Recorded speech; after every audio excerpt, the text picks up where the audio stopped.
Okay, everyone. Hey, Daniel Ramsey here with MyOutDesk. I'm the CEO, and I have the pleasure today to be talking with Christy Belt Grossman. Here's the thing. If you're here today, one thing that we're going to focus on is your assistant, your real estate assistant, driving revenue for your company? That's the one thing we're talking about. We're going to go over a bunch of the systems, the process, how to find them, how to hire them, we are going to break it down. And today, we've got a woman, this gal. So she led the operations team and did $1 billion worth of real estate. So we are just lucky to have her here today with us. When you think about the $1 billion agents, you about them all the time, because to be frank, there's hundreds of them. There are hundreds of people in the real estate industry who have sold $1 billion. But there's only one person that I personally know of who did that same $1 billion on the operational side of a business. Thanks for having me, Daniel. I'm really excited to be here. Passionate about the topic. Yeah, we're gonna have a lot of fun. Hey, if you're listening right now, there's a couple things I'd like you to do. First, just where you're from and just a little snippet about why you're here. The chat.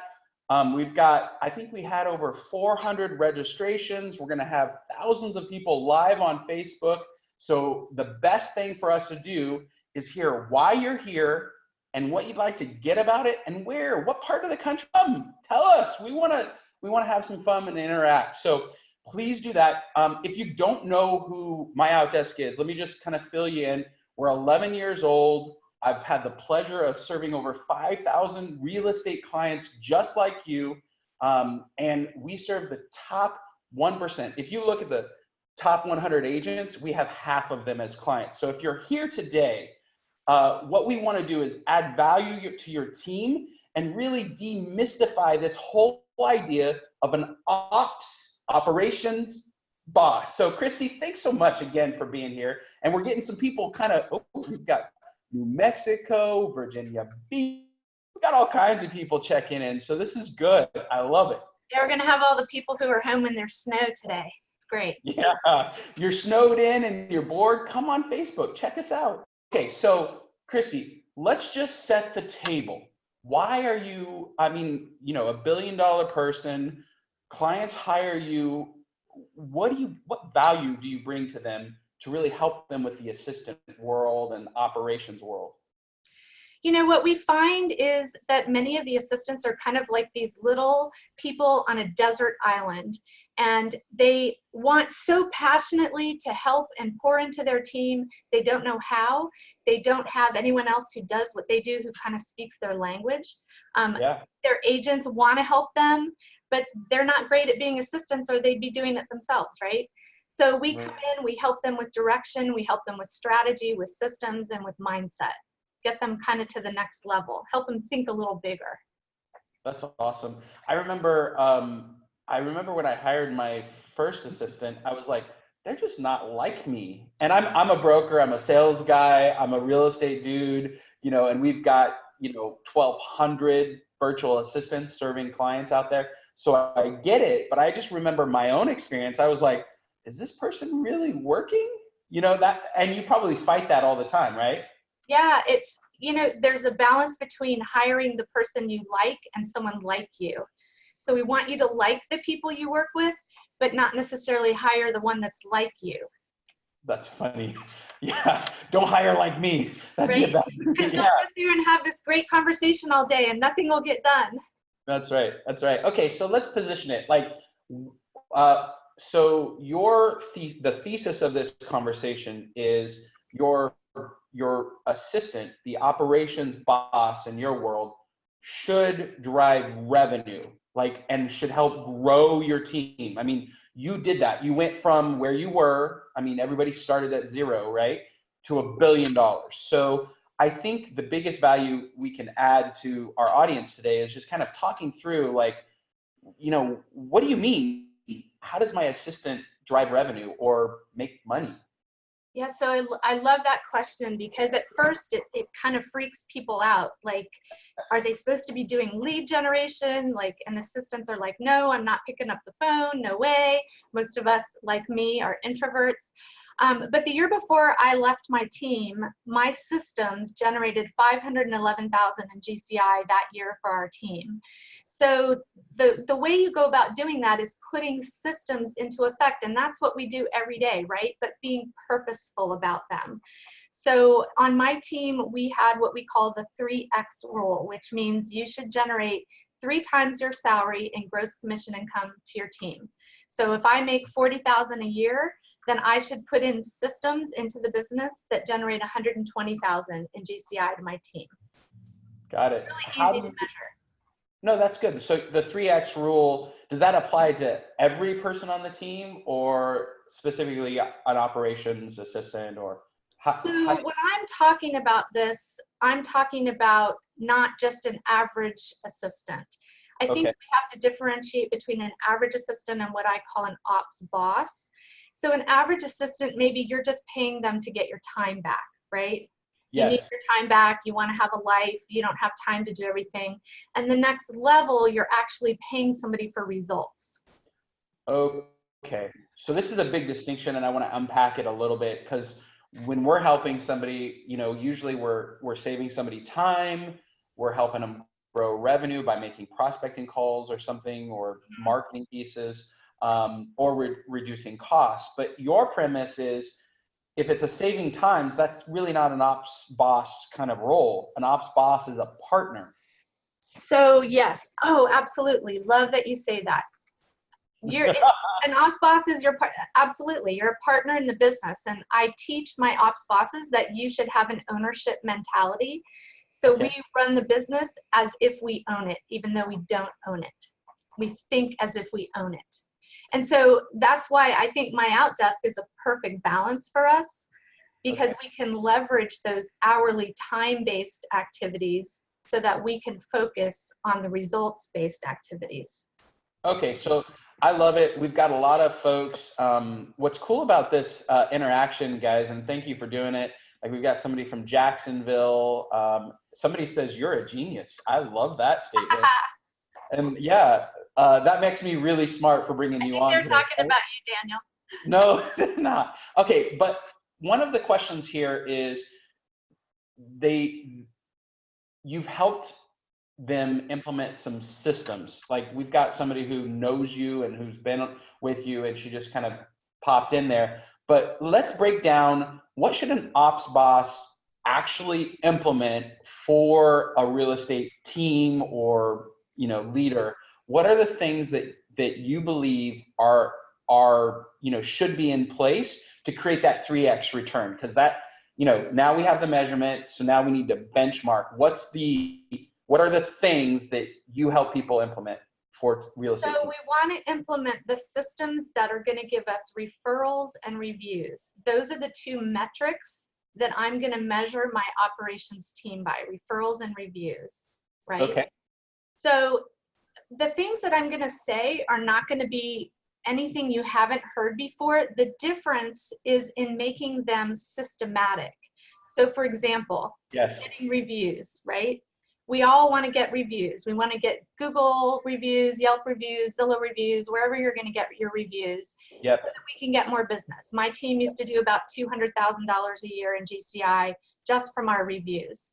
But do you have a system in place that starts before you meet with the client the first time and ends a year after the settlement? Got it. You have it in place all the way along. And what most teams do is they just ask them at closing or right after closing, will you do a review? That's not a system. Because it relies on a person to take action. And it relies on people remembering. Yeah. Yes. And what you're talking about is putting together a system. So I love that you said that. Guys, if you're listening, I had no idea that that's what she's going to say. We've coined at MyOutDesk what we call the 3 R's. So reviews, which are online kind of things; recommendations, which are video testimonial kind of things that can be kind of sent out into the universe; and then referrals. And what we call a referral is a personal introduction, meaning somebody said, hey, Daniel, you need to talk to Christy because she's the best she's a $1 billion ops person, right? So we call it the 3 R's of MyOutDesk, and you're spot on. And I think the system, like what kind of system would you put in place for the 3 R's, like in your world? So an example of that, well, besides reviews, let's go to referrals. So Right. do we have a system to ask for referrals at the we call it our 4 happy point system. So typically we ask for referrals after we go to closing, right? We give good service, then we ask for referrals. But that's not when people are meeting and talking to other people looking to buy or sell. After they go to closing, they go to work, they go to the baseball field, whatever, they're talking about, oh, I need to find a Cub Scout troop for Johnny, or do you know an interior decorator, things like that. Right. But while their house is for sale or while they're in the pending period, that's when they're talking about buying or selling. So you put a system into effect right in your CRM. Every time you call the person for good news, the appraisal's in, we have clear to close, the contingencies are removed, your contract's ratified, whatever those are, you have a script written right in that your ops person asks for the referral. Yeah. Who do you know, basically, right? Yeah. So I'll give you one for clear to close. You know, hey, Mr. Smith, it's Christy. Just wanted to let you know we got our clear to close for Friday and we're all set and I'm really bummed. Oh, why are you really bummed? Yeah. Oh, Why? because you've been so great to work with and we love working with people like you. And we know people who are so nice know other nice people. Do you know anybody looking to buy or sell? Easy. That's beautiful. We do have a question from Virginia Beach. So what does a review system look like before the transaction? That's actually a really good one, before the transaction. So we want to set up our clients with an expectation from the very beginning. When we set the appointment, we send out a pre-listing binder or we send out a pre-buyer consultation packet so that before they come in for the consultation, they've already read our reviews. And then we have a script right at the consultation, letting them know that, did you read the reviews? Awesome. We're going to provide you with 5-star service so that you're going to be begging us to write a review too. So we've implanted it right there. Right. And this is a little pro tip if you're listening. You can actually go on Facebook, Google, Zillow, and just get a link. And then you can actually send emails to your client's database. Hey, would you mind just doing a quick 5-star review? I think as an industry, we don't do enough of that. And it's really powerful because think about every time you go out to, dinner, you're on Open Door or Open Table and you're like typing in, well, which is the best review? And I think that applies when we're in a competitive market right now. Prices are starting to flatten out. You've had it easy. And Absolutely. it's about to get, what were you going to say, Christy? No, I was totally agreeing with you because even when you're referred, you're often referred with 2 other realtors, right? Your boss refers you, your neighbor refers you, and your friend refers you. And the first thing they're going to do is what? Google you. Yes. Yeah,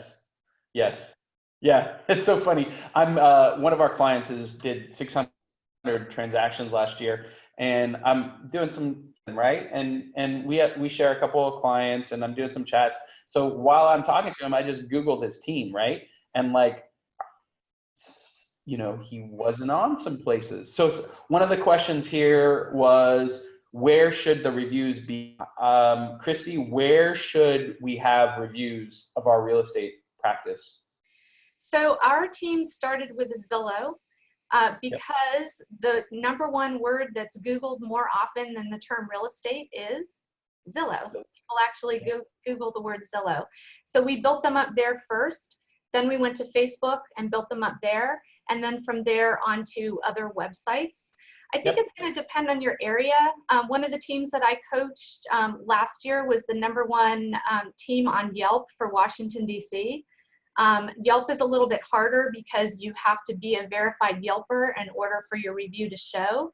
But if you can get those, they're super powerful. I think it was about 65 to 70% of their business came from Yelp because of that. Yeah. I love Yelp. I like Google. you guys, if you're listening, Google My Business. You can actually have a plugin to your website to show reviews from Google that will end up on your website. So I think in addition to all those other sites, Zillow and all the other ones, I think it's really important that you put reviews on your own website as social proof that you care and that you serve your clients high in a high world. Okay, so we've got reviews and referrals. That's how you generate the 3x. Yeah, those are just two examples. So they're not anything you didn't already know. The key is making them systematic so they happen like clockwork 100% of the time, no matter who is operating your business. I see. Okay, that makes complete sense. Give us two other examples, two or three. I mean, just telling people what systems they should have in place, and when they hire, what they should empower their operations lead actually put in place. So I would say database and client events, right? Super easy. I always tell my people, your agents should make the phone calls prior and after the client event, show up and shake hands, and everything else is up to the operations team. Now the key is, are we measuring? Are we measuring how often, how many people are in our database? How many deals did we get last year? And have we set a goal purposefully this year to see how many more deals we can get than we did last year? Because most of us are not getting what we should from our database. Oh, this is great. What should we get from our database, Christy? You know, so 12-to-2 ratio is pretty much what most people quote. I would challenge you, for every 12 people to get 2 people either repeat or refer, right? Okay. I would challenge you that most people aren't even getting half that. So just go back and measure what you did last year and set a goal to increase that for this year. Yeah, I was just talking to another person that we had on about database and how much they should. The distinction there is for every 12 people in your database know and who knows you. And I want to make sure that's clear, because in the day that we buy leads and have sites that drop, all the different leads that come in the door. We had Christina asked a question, and guys, we love questions, so keep them coming. Is reviews better than testimonials?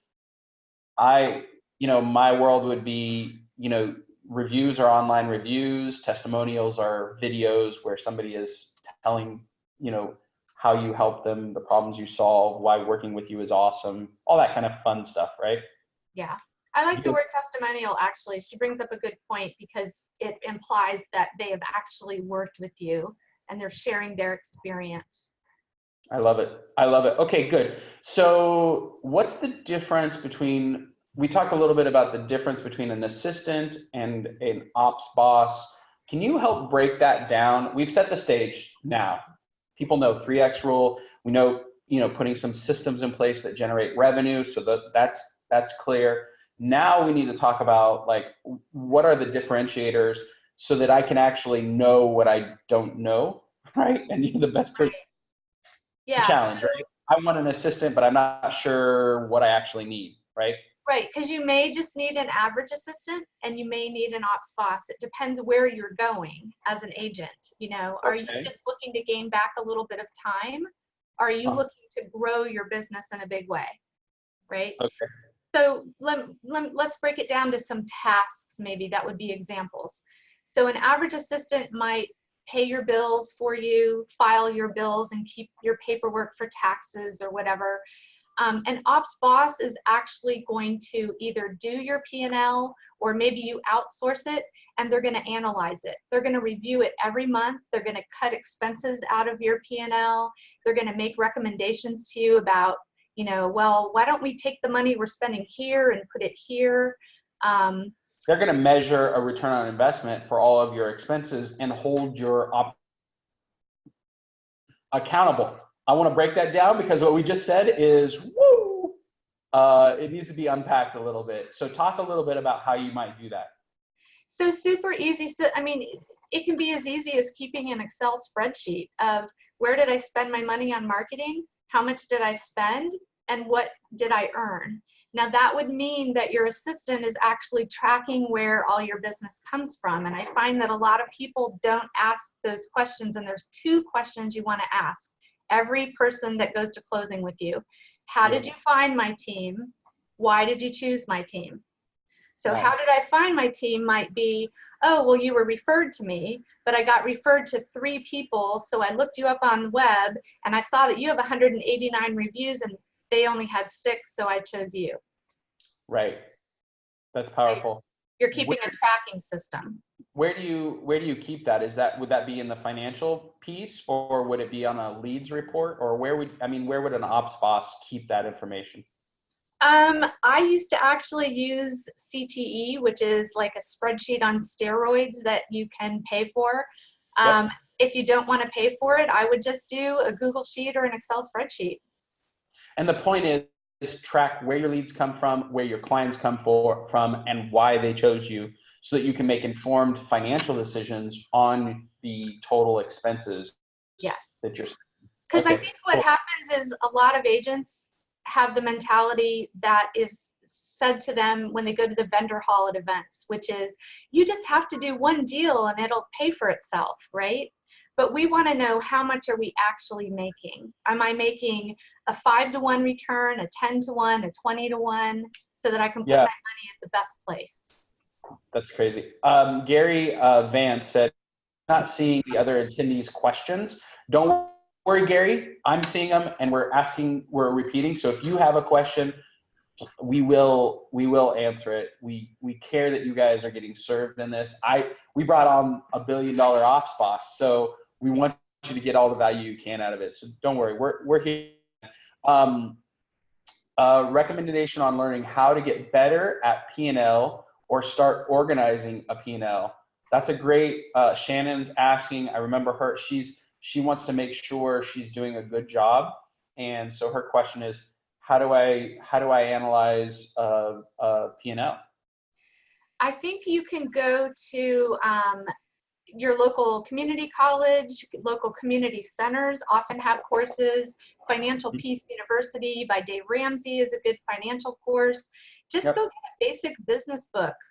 If you are with Keller Williams, we have a class called Agent Financials, which is an awesome class. You don't have to be with KW to take it. So I think the point, she asked a really great question, is a lot of us aren't great at managing money at home. So if we want to manage $1 million businesses, we really need to learn. If you want to be an ops boss, you need to learn how to do that. So that's a great question. I think it's good too. And Shannon, just because I'm a nerd, I like P&Ls. There's 2 books.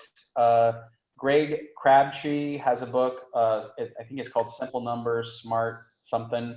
It's a great small business kind of learning how to do it. And then there's another book called Profits First, which teaches business owners to, if you got $100 in revenue, take your 15 or 20 bucks of profit and get it out of the business immediately. And then the business has to operate on the leftovers. That's the mindset that I would suggest for large real estate teams or anybody who's really supporting a mega agent or a big team or a broker or an agent. One mistake in that space is I can't tell you how many teams come to us and they're losing money, and yet they're the #1 in their market. And this is probably that one area where you can really, as an ops boss, shine, right? Yeah, 100%, because agents, we don't want them to have to sit there looking at reports and numbers. That's not what they're good at. They're good at being out there with their clients, making sales, negotiating, all that stuff. So if we can take that off their plate, we can change the focus from the average agent who's focused on, I sold this many homes or I sold X million dollars in real estate, to I made X amount of dollars in profit, or I had a 30%, 40% profit margin. That would be our focus as an ops boss. Okay, I can't help myself. Okay, listen. The reason there are awards for units is because brokers make more money when they sell more units.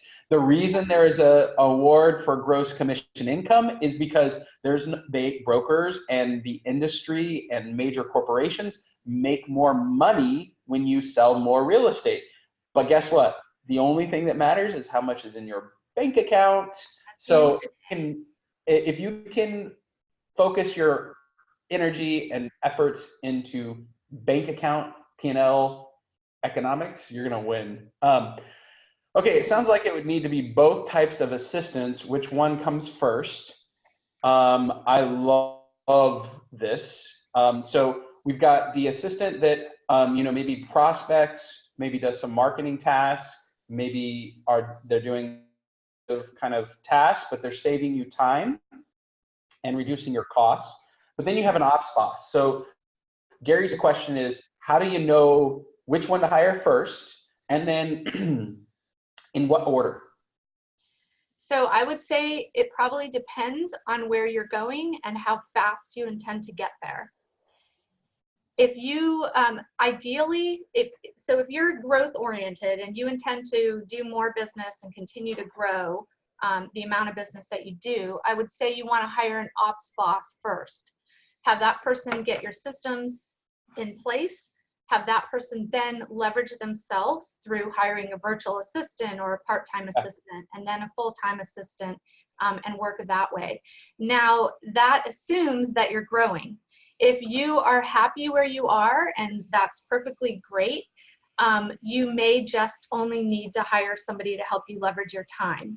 Because if you hire an ops boss, that person's going to be very growth oriented. They're not going to be happy just kind of doing the basic assistant type activities. Yep. Okay, Gary says he's a single agent and he would like to double my business. One of the coolest things about real estate is that you can actually double in a calendar year. We've seen our clients do it. But here's a methodology to help you guys like decide. And I'm a big fan of, I don't know if you've heard, well, here we go. It's called the sticky challenge. And I got this from one of our clients, Lisa Archer, like 5-6 years ago. She's sitting in her backyard next to a pool and she and I are talking on a video and you can see that on YouTube. And she tells me about a sticky challenge. And then I was like blown away. So now it's part of our methodology. What we tell people to do is to follow yourself around with sticky notes and write down, what time is it here? In California, it's 10 o'clock and I have a webinar with Christy. She's an awesome billion dollar ops boss. So then I'll put that. Is that dollar productive or is that non-dollar productive? And we'll break down exactly how I'm spending my time. Most agents, most business owners, most employees, to be honest, they don't know what they're doing all day. And so doing a quick, they call this a time analysis. IBM does it, Google did it, like everybody does these, right? But nobody really does it. Follow yourself around, get a sticky, figure out what you're doing, and then you need to call somebody like Christy or MyOutDesk and have a consultation of people who have done this hundreds, if not thousands of times. And we just dropped Clockify. Casey says Clockify is an automatic way, so I like that too. I like to have this in my pocket because I'm never in the office and I'm never attached. I just do it. I keep a list in my cell phone in the notes of every time I do something I don't like or I'm not good at, and that becomes the job description for my next hire. That's great. Okay, so Casey also asks, put the book names in the thing, so we'll do that. Profits First, Greg is a book. Greg Crabtree was the author of the other one. I think it's Smart Math, Simple Numbers, a small business guide to P&Ls or something. So those are the two. We'll put those in the notes. And we've got another question. How do you manage being an ops boss and the assistant when it is expected of you to be both? Time blocking. Understanding what is the top 20% of your role and time blocking, and making sure that you're making time to work on the business and not just in the business. Okay, so nobody understood that. Let's unpack it. What do Okay. you mean by your top 20 versus 80? I just heard numbers and I went, what? So what are the most important things that if you only did those things, life would be great. right? What are the most important things that the top, say you have 5 things to do in your job, what's the most important thing? Making Yep. sure that you're doing that. And then calendaring it out so that you know when you're doing each thing so that each thing gets handled. That's good. Okay. Because And what happens is we get really involved in the business, in fires. We put out fires all day long, and what happens is we answer the phone, handle it, answer the phone, answer it, and pretty soon you're like a professional firefighter, right? But you're yeah, never working on the important things, so you've got to time block it out. I love it. Okay, so it's really understanding what your day looks like, what you're spending on your time, and that you're doing the most important things. And also, I just want to, I forget who answered the question or asked the question, but your agent, the person that you're working with, Christy, you said it well. It's a partnership, right? 100%. So you have to be aligned about what the top 5 initiatives are, what you're spending your time on. The other thing is agents were aggressive and I'm aggressive. I'm like, what do you mean you can't work 14-hour days? And an ops boss probably wants a set schedule. I don't know, talk about that mindset of and how you navigate that. You know, I would say that I see it work all different ways. Some people are, I'm 9 to 5, and some people, an ops boss truly probably is not 9 to 5. An ops boss is a little bit more of a higher level leadership role. But the most important thing is communication and clarity. Have you and your assistant had that conversation of expectations? What do you expect from me and what do I expect from you? And as long as we expect the same things, things are good. It's when our expectations are not stated or unmet that things become a problem. Yeah, I love it. Shannon has a great question. What happens when the ops boss wants to be is more aggressive than the agent, and the agent has big dreams, but it's not working out? What do you think? So that's a great question, because I think what I hear a lot of times is from agents that, oh, I want to hire an ops boss.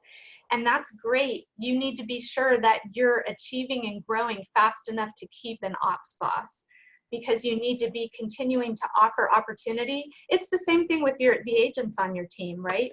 You That's have right. to be a vehicle for their success. As long as you're continuing to do that, it's great. If the person is just talking a big game and things aren't happening, I would say, what can you do to drive the business? If you're an ops boss, can you drive the business?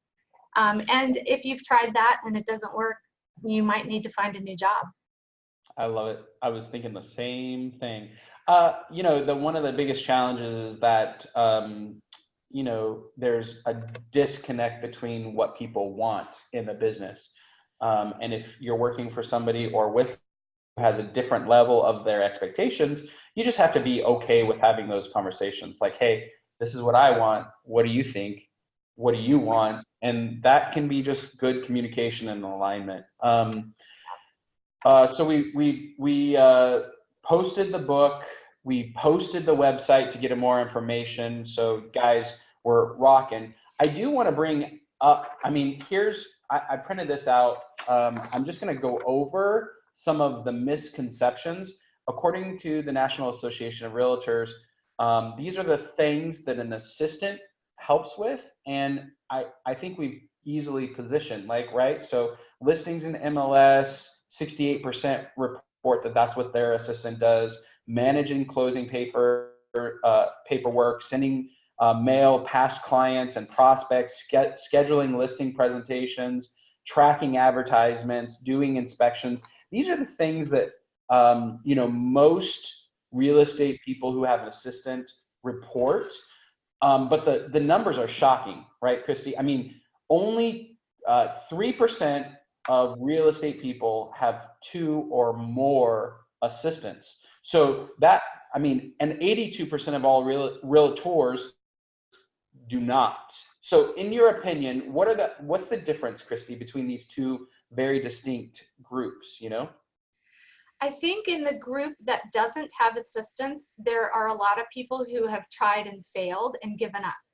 Yes. And I think what happens is they're not clear on the role before they hire. they're not interviewing enough people when they hire. So instead of hiring someone great, if you interview 5 people and 4 of them are like the dregs, right?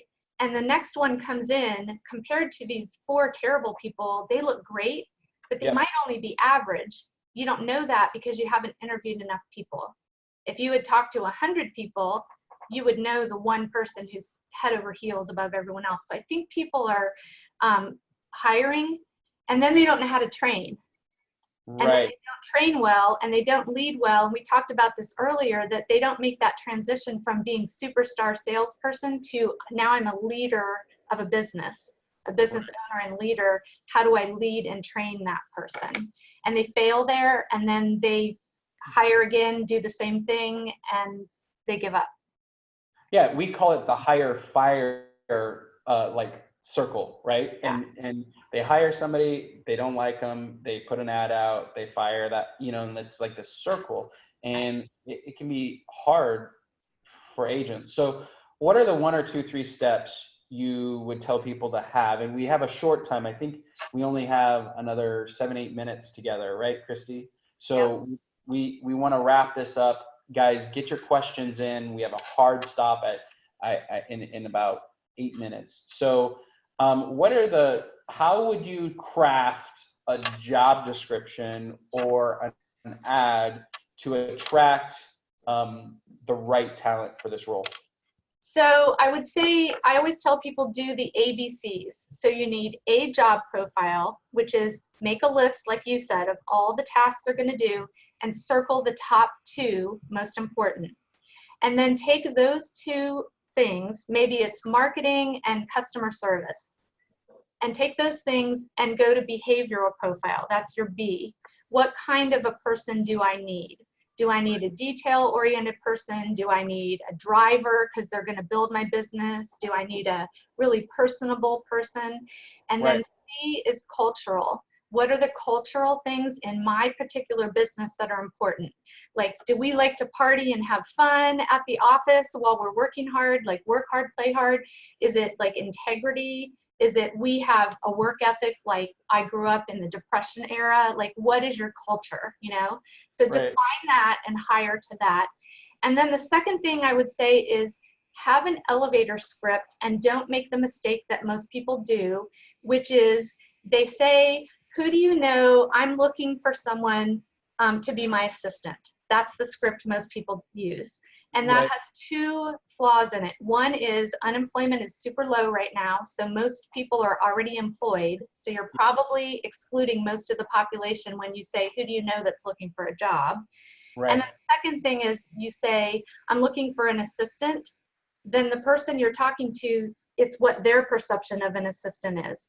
So I would say, come up with an elevator pitch that describes the person you're looking for. So I would say, I'm going to be hiring, we have a great opportunity on my team, and who do you know? It's not like the PTA president, but it's, that person that's behind the scenes and they're really detail oriented and like everything runs like clockwork when they're there. Who is that person? And then that way they'll give you a name so that you can call that person and talk to that person. Well, and I like you're telling a story. People will remember a story. They won't remember a request, and they won't remember like a job description or the details or like none of that. But they associate people who do things right, are organized. My neighbor, I love the guy. His wife, you open their refrigerator and it's all labeled and it's perfect, and she leads. She's an ops boss, and you can just kind of tell. And I think the challenge is we just, as an industry, we just don't know how to do that right. So, look for the people that are over the top organized, over the top, systematic, over the top reliable, dependable. So I think that's good. Jordan asked, what is the ABCs? Behavioral profile. Got it. So a behavioral profile. I love it. We've got a whole bunch of questions, guys. We're going to be on Facebook.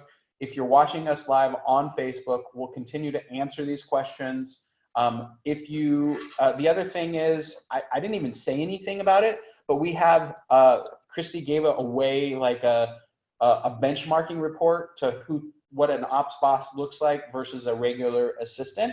So we have that distinction, kind of a talent, like who that person is. So if you jump on our link here at MyOutDesk Ops Boss, we're going to give that away for free. And we're going to, you know, give you guys an opportunity to talk with Christy. So that's an important thing. We're wrapping up. We've got 4 minutes left. What are the things, I mean, if you want to leave anybody with the most important stuff, Christy, what is it in this conversation? What's the most important stuff that we talked about? I think is getting clarity on the role before you hire. When you hire, making sure the person you hire has clarity on what their most important thing on their role is. Yep. And then, are you investing in them? Are you continuing to train them and lead them and develop them so that they can grow your business? Just the same way you develop yourself. Right. Because I'm constantly trying to get better at sales, closing more deals, networking, growing my audience. But that same kind of upping of the game needs to happen for an ops boss. Otherwise, they leave you. Is that right? Teams who go together grow together. So don't go to training by yourself. Go to training with your assistant so that you can be on the same page and come back and implement together. Wow. What was the biggest mistake in hiring ops boss that you've seen? Like what would you warn the audience off on? Because everybody who's here over, you know, I think again we had like 400 people live right now. What's the thing that you can caution them not to do? Oh, all the things that I did and failed forward myself probably is in my early years, I made the mistake of listening to people talk the talk, and I didn't ask questions that dug into actual examples of how they lived out whatever value I was digging into. So if you're looking for someone who's really detail oriented, you want to ask them not just one question of giving an example, because anyone can give you one thing. They know what you're looking for when you're hiring. So they can give you one thing, dig 3 deep. Give me another example. How does that show up in your personal life? How does that show up at work? What would your friends say about you? There you go. That's it. All right, guys. My name is Daniel Ramsey. I've been excited. I've got Christy Belt Grossman, the $1 billion ops boss. Her coaching is amazing. Jump on our website, grab our free giveaways. In addition to her benchmarking thing, we're also giving away what we call our essential checklist. So what we've done is we've compiled the top teams across the country they do when they are selling a house, basically when their process for listings. We compile that. Whoa! I could compile that into one list, and now we're giving them away. So if you want to do get a benchmark on, do I have an ops boss or not, and are we doing the right things on our team, we're giving those 2 free gifts away.